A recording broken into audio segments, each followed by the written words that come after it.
unique challenge in Japan for the gaming operators would be the labor cost. Construction cost, yes, tax percentage, yes, that's very expensive. However, we are the country with a very high labor cost also.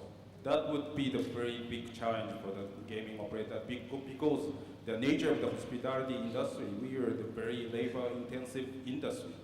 So that would make the very difficulty for the gaming operator. So assuming a competitive tax rate, other kind of competitive kind of operating rules, regulations, kind of et cetera. There seems to be, and all of these obviously would affect market sizing, of course, and the level of investment. But if you kind of think about it in a kind of unconstrained or in a kind of competitive light, how large of a market are we talking about? What basically, without giving away anything that's proprietary from an MGM perspective, how large of a market would you guys consider it to be? So if you do a very sort of quick and dirty analysis of a completely unconstrained market, which therefore assumes that you've got casino supply within proximity to everybody in the country, that's how you get to a market that's probably north of $40 billion. Once you start limiting the number of locations, if you start with the high density population locations first, we think in general terms that the Tokyo market can be up to around $10 billion. We think Osaka is around $5 billion. And then I think some of the other locations are also in the billions. And so ultimately you could have around more like a $20 billion market that I think has opportunity to grow. Part of that then is also premised on making sure that you have appropriately sized facilities, maybe even an appropriate number of facilities within a location. Because, for example, there would be a difference in the size of the market in, say, Tokyo, if you just have one facility versus if you have more competition with maybe two facilities, where you would have a bigger potential for the market. We're just going to see how that plays out.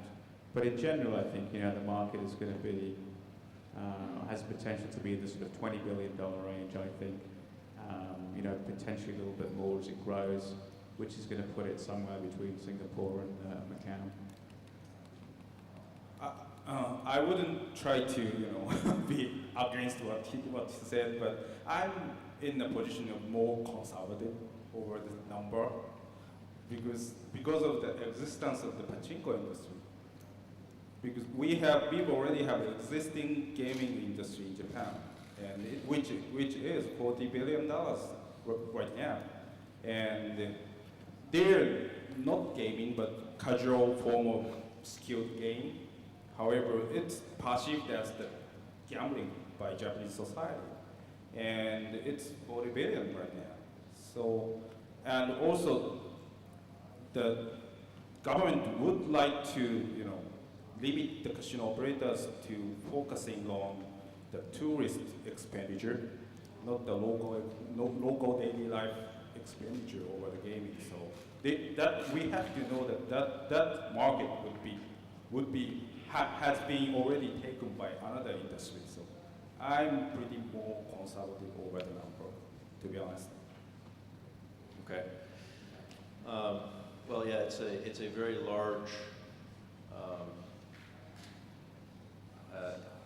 I guess, illegal in the eyes of some market that has to be dealt with, one way or another.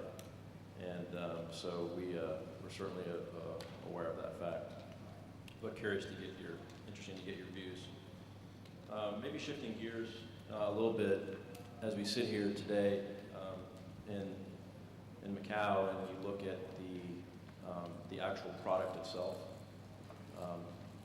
and how this market has kind of evolved over time, and certainly is continuing to evolve as we sit here today. have you gotten to the point in your, your planning, and you're thinking about the market opportunity, again, from an MGM perspective, what the actual end product might look and feel like? Or how it might no, sure. Yes and no is sort of the answer.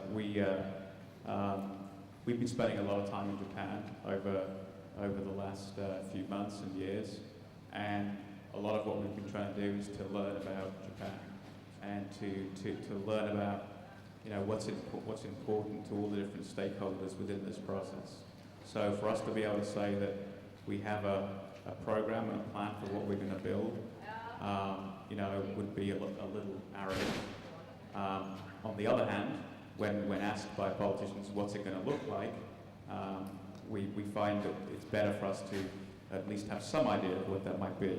So more recently, we have been developing approximate programs for what the product would be, fairly large scale, and we've started some work, some sort of architectural type conceptual work on specific locations, and I think that some of that may well be in the public domain now.